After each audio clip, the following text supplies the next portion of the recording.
no? 1.5 hour. So ngayon, memorize ko naman eh. No? Yan. Dito pala, no? Yan mga number na yun. Pwede tawagan yun. Just in case of emergency. Ito nagsabi niya, sir. Kasi bakit? Sigurado ko ba, pag kinuntak mo lahat yan, tinawagan mo, makontak mo lahat yan? Kadalasan, ang sagot, the number you dial is either unattended or out of coverage area. Please try a call later. No? Ano sumasagot? Babae. Hindi mo pa nakita, in personal. Pero dito, ako yung magbibigay din ng number mamaya. Pag tinawagan mo yung number na yun, makakausap mo. Nakita mo pa in personal. Di ba? Malaman mo mamaya kung sino yun. Okay, so tuloy-tuloy na tayo. Hindi nabanggit ang pangalan ko. Ako na magpapakilala sa inyo. No? Taasan natin. Para kita eh.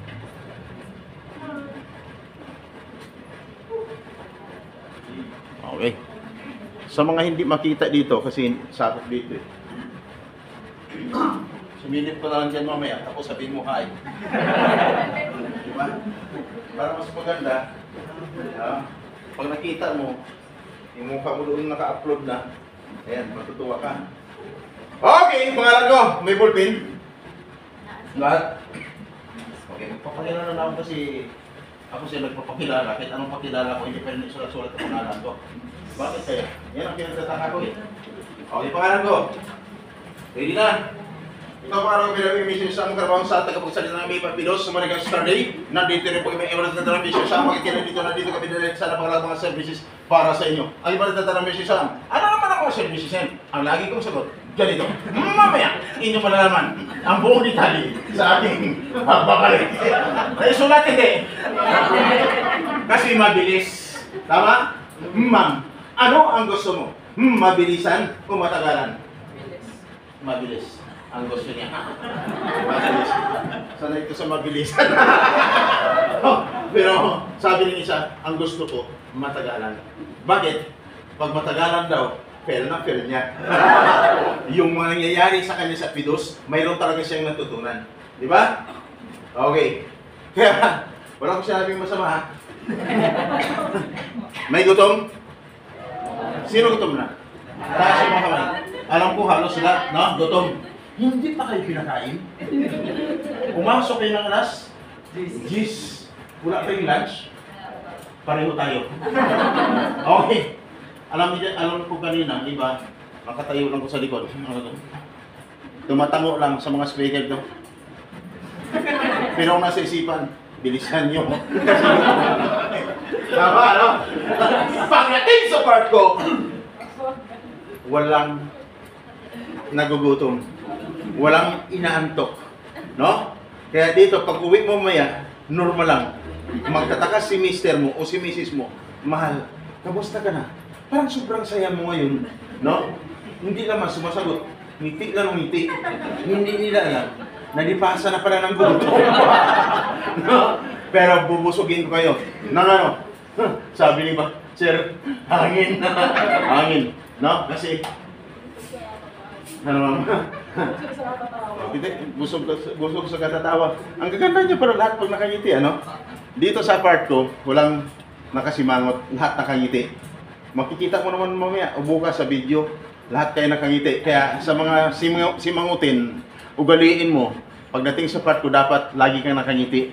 Kasi sa Chinese country, bawal yung simangutin ha. Yung nakasimangot, bawal yun. No? Malas daw. O, sinong papuntang Chinese country? Meron? Wala? Singapore? Meron? O yun, tingnan mo si ma'am. Si ma'am mo, smiling face.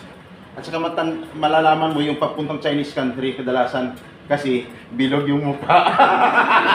Bawal na doon. Yung pahaba, yung mukha. No? Bawal. Malas daw. No? Malas daw. At least may natutunan. Alam nyo, kung isa-isahin ko yung nilalaman ng Pidos, kabisado ko yun. Kaya lang, pag iuulit ko, hindi tayo matapos-tapos. Kasi iba ang part ko ngayon, iba ang part ni Ma'am Sandalin. No? Pero actually, yung part niya is part ko. No? Kasi, kung siya ay signatory ng Pidos, signatory din ako ng Pidos, sila po ay tawag nito, accredited facilitator ng UWA, fast accredited din ako. Kaya sa akin, welfare assistance just in case of emergency. Kaya welcome po sa inyong lahat dito sa Pidos. Ulitin ko, Sam Carbajosa. Sa probinsya, ang pangalan ko, Samuel. Dito, pagdating ng Maynila, sabi ko, sa mother ko, parang ang pangit kong pangalan ko, Samuel. Tinatawagan ako. Pagdating ng Maynila, sabi ko, i-level up ko ng konti. Sam. Ayos, di ba? Okay, Sam Carbajosa. Ngayon, Mr. Sam, ano ba talaga? Hindi na ako mag-open ng module kasi abutin tayo ng 1.5 hour. Ngayon, 30 minutes na ako dito. No? Kasi dati-dati, 1.5 hour. May sweldo ako noon. Ngayon wala. 30 minutes na lang. Dahil di ba? Ikaw, sir, kung nagtrabaho ka sa labas ng bansa, kulang ang sahod. Mag-overtime ba ba, sir? Hindi. Sir, doktor po kayo. Anong work yun, sir? Sino pong engineer kayo? Wala na. Sir, thank you, sir. Welcome po sa inyo. Engineer. Sir, no. Engineer. Okay! May nurse. Mayroon? Nurses. Tas. Daming nurse, no? Ma'am, magkasama kayo, sir? Ma'am? Sir. Ma'am, engineer. Sir, nurse. Mapagpilo lang talaga. Pero dito, parang jokes-jokes, no? Nagpapatawa lang ako, pero more on realities lahat ang sasabihin ko sa inyo. Kaya dapat mag-ingat ka. Okay? Lahat, 100% kanina. Sino, marami pang natutunan? May natutunan kay Ma'am Sandra Lynn? Okay. Ngayon, kung halimbawa mag-exam ako, may isagot? Kasi pag nag-exam ako, no, pag may naisagot ka, ibig sabihin may natutunan ka. Pag wala kang naisagot, ibig sabihin wala kang natutunan. Pag wala kang natutunan, dahil wala kang naisagot, walang certificate. Sir, okay lang ba kayo dyan sa likod? Okay lang? Ang unahing bigyan ng certificate mo mamaya dito sa harapan. Within 3 minutes, kailangan consume yan ang 3 minutes. Hindi pa natapos ang 3 minutes, hindi pa tapos ang bigyan ng certificate. Dito sa harapan, ang unahin. Yung sa likod, balik na lang kinabukasan. Okay? Okay lang yung sa likod? Okay lang? Sige. Ngayon, magtatanong ako, sino mga first time, ex-abroad? Taas yung mga kamay. Ex-abroad. 5. Sino mga first timers? Taas yung mga kamay. 6. Sabi niyo ba? Ang bilis niya magbilang, no? Opo. Ang bilis ko talaga magbilang. No? Pero sino mas marami? First timer or ex-abroad? First timers, ex-abroad. Mas marami ang first timers. Kaya sinabi ko, ang 5, yung ex-abroad, yung first timers, 6. Mas marami kasi yung 6. Kaya hindi na ako nagbibilang. Concentrate ha? Concentrate. Mr. Sam, bakit ka nagtatanong? Gusto ko lang malaman. No? Bakit? Kasi, para makahanda ako. No? My first timers, my ex-abroad, hindi ba kayo magkataka mga first timers, kukunti lang ang mga ex-abroad? Hindi kayo magtataka. Wala bang nagkaroon ng question mark na malaki yan sa iyong isipan? Wala ba? Manon kayo, kukunti lang ang ex-abroad. Na? Kamusta ang excitement? 100% after Ma'am Sandra Lynn. Sana after kumagtok, hindi mababawasan yung 100%. Bakit? Bawat tanong ko, at pag sinabi ko na ganito, at may nangyari nga sa'yo, babawasan ko ng 20% yung 100 na excitement mo. Okay? Kaya, yan ang abangan nyo. Mrs. Sam, ano pang itatanong mo? Bilisan mo na kasi. Gusto na namin umuwi. Sabi niya, parang alam niya yung mga nasa isipan natin. Ganun talaga mga sermon naman. Kung ikaw ay dumaan ng subject na general psychology, alam mo na yan, sa tingin pa ng isang tao, kung paano siya gumalaw, dawig hito, dawig his smile, no? Alam mo na kung anong nilalaman sa isipan niya. Tama? Bakit? General psychology. What is psychology? Yan, ma'am. What is psychology? Po? Intellectual. May teacher? Ma'am. Unang tanongin ko si ma'am, what is psychology? The psychology is study of mind and human behavior. Ma'am, what is education? Teacher kayo, tama? Teacher, tama. What is education?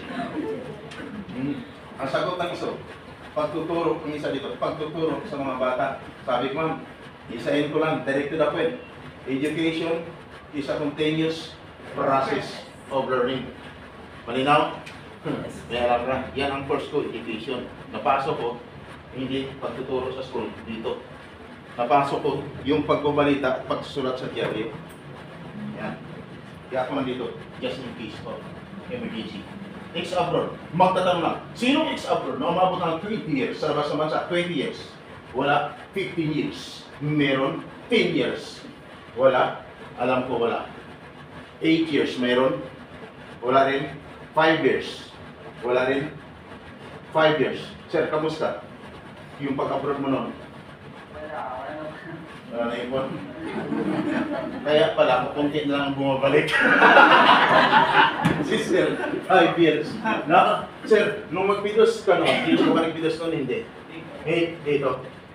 Pero nakita mo ako dati dito nung magpidos ka? Hindi. Parang. Sino nung nagpidos dati? 2012. Oh, hindi sure na nakita mo talaga ako. Kung hindi sure, kasi wala naman talaga ako dito noon. Gano'n lang simple. Gano'n lang simple. Okay. Ay, marami pang itatanong sana ako, ma'am eh. Ma'am, okay na kayo? First time eh? Sabi, ba't kayo alis? Iwan yung Pilipinas, ang ganda ng ekonomiya ng Pilipinas. Alis pa kayo. Ang ganda ng pasahod niyo, yung mga teachers niyo, mga government workers ngayon, dagdagan ng sahod. Alis kayo? Doble. Times 4 pa. Okay, alis sila. Bakit mo? Wala na talaga dito. Bakit kayo alis? Marami rin trabaho sa Pilipinas, ah. Ano? Eh, sir, engineer, aalis. Di ba sinumusta, sir? Sa Pilipinas, okay na ba? Medyo mahirap. Wala. Wala. Ayun. Okay malungkot, pagpatuloy nyo na kung anong mga plano nyo sa buhay. Nandito kami para suportahan kayo.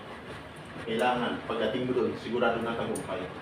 Kaya ako nandito just in case of emergency. Magtatanong lang, ex-abroad. Ex-abroad, isigaw nyo. Masarap buhay OFW o hindi? First timers, narinig nyo. Sa araw-araw ko na magtatanong dito, ang sagot, hindi. Hindi. Bakit sila alis? Kasi, sanay na mga yan. Sanay na. Pag ikaw sanay sa isang bagay, kahit inaayawan ka ba? Inaayawan ka na. Dahil sanay ka na, hindi mo ba balikan? Ma'am, ikaw pag sanay ka, di ba? Kahit ayawan ka na, babalikan mo pa. Tama? Di ba? Kahit ayaw ko na sa'yo, babalikan mo pa rin ako. Bakit? Sanay ka na! Tama? Tama. Ngayon, malalaman nyo kung bakit sinasabi ni Kwa, hindi masarap. May mga elaboration pa sana ako dyan eh. Kung bakit, no? Pero makagalan tayo. Pabilisan na lang to. Ay, naro. Magtatanong lang, lahat ba ay nakapag-sign na ng kontrata? Sino ang nakapag-sign ng kontrata? Taas yung mga kamay. Seryoso ba? 6. Sino ang hindi pa nakapag-sign ng kontrata? Taas yung mga kamay. 7. 6 times 7. Magkano? 44. Ha? 42. Ang tao is 42. Kaya, sabi ko 6. Kasunod 7. Ang hindi nakapag-sign ng kontrata. 6 times 7 equals 42 lahat kayo dito. Na? Bakit kayo siya nagtatanong? Ngayon, nagtatanong nga ako dahil gusto ko lang malaman. Ayon sa batas, ang isang OFW, bago magpidos, dapat siya ay nakapag-sign na ng kontrata. Na? Kaya, batas na ang ating pag-usapan ngayon. Concentrate. Yung focus ng mind mo dapat sa akin, hindi sa cellphone, hindi doon sa naghihintay sa'yo. Okay? Kasi bakit? Napakalagang pag-usapan natin. Nasa batas, dapat ikaw ay nakapag-sign na ng kontrata. Kaya sa mga hindi nakapag-sign ng kontrata, normal lang yun. Yung 100% mo na excited, bawas na 20%. Ang natira is 80%. Nasa batas po yun. Dapat ikaw ay nakapag-sign ng kontrata. Dapat, after mag-sign ng kontrata, mag-pidos din. After mag-pidos, dapat sisiguraduhin yung flight na. Ngayon, bakit? Kailangan makapag-flight. Kasi isang OFW, mula nag-apply at abisahan, dapat 60 to 90 days prior. Ibig sabihin, 2 buwan hanggang 3 buwan, dapat wala na siya sa Pilipinas. Dapat, wala ka na ngayon sa iyong inuupuan. Sabi ni iba dyan, 60 to 90 days. Bakit kami 10 months na nandito pa rin kami sa Pilipinas? May ibig sabihin, another 20% ang mababawas doon sa excitement mo na 80%. Ang natira, 60%. Sabi ni iba, mayroon pa kaya? Yes, dapat wala ka na sa Pilipinas. Bakit? Hindi ka na nakapag-sign ng kontrata, hindi ka na nakapag-pidos. Ang iba niya nakapagbayad na ng placement fee. Tama? Ang tanong, pag nagbayad ka ng placement fee, ang salary mo is 20,000. Magkano dapat ang magiging placement fee? Dapat equivalent of 1 month salary. Sabi ng iba dyan, 1 month salary. Bakit sa akin? Sobrang laki. Normal lang yun. Another 20% ang mababawas doon sa excitement mo. Ang natira is 40%. Kasi kanina, tuwang-tuwa na yung iba. Kasi wow, after natin dito, may PIDOS certificate na tayo. Pagkatapos, alis na tayo. Di ba? Dapat equivalent of 1 month salary at dapat mayroong kaukulang resibo. Sabi ni iba, resibo? Bakit kami? Wala. Normal lang yan. Another 20% ang mababawa sa'yo, ang natira is 20% na lang. At dapat, pag nagbayad, sa lugar, sa Jollibee, sa Chowking, sa McDo, Max, Mall, Hotel o Restaurant, wala sa nabanggit ko na lugar, dapat sa loob ng agency. Sabi ni iba, agency? Bakit kami sa loob ng Jollibee? Siniko naman yung isa ng katabi niya, at least may merinda tayo doon. Hindi mo alam, hindi pira ng nagpamirinda sa'yo, no? Pira mo yun. Problema hindi. Pag nangyari sa'yo, normal lang. Another 20% ang mababawa sa'yo na natira, wala na. Problema hindi. Problema. Ang tanong, isigaw nyo ng pinakamalakas. Yung parang galit na galit. Ang tanong, sigaw ha? Tuloy? Hindi. Isa pa. Isa pa. Basag na ang pinakauli. Pati cellphone ko, nalaglag na. Okay! Tuloy! Tama? Tuloy! Lahat ng problema may solusyon. Tama? Sabi ni ba, buti lang may solusyon pala. May solusyon naman. No? Kaya lang medyo depende sa action sa problema mo. No? Mr. Sam, bakit? Naitanong mo yan. Tuloy. Nakaramdaman na kami ng takot. Huwag kang matakot. Bakit? Normal na. Nangyari na sa'yo. Diba? Hindi na kailangan matakot ka pa. Ganito! Mr. Sam, saan ang batas yan? Iyan po. Pag nangyari sa'yo, ibig sabihin, you are a victim of tinatawag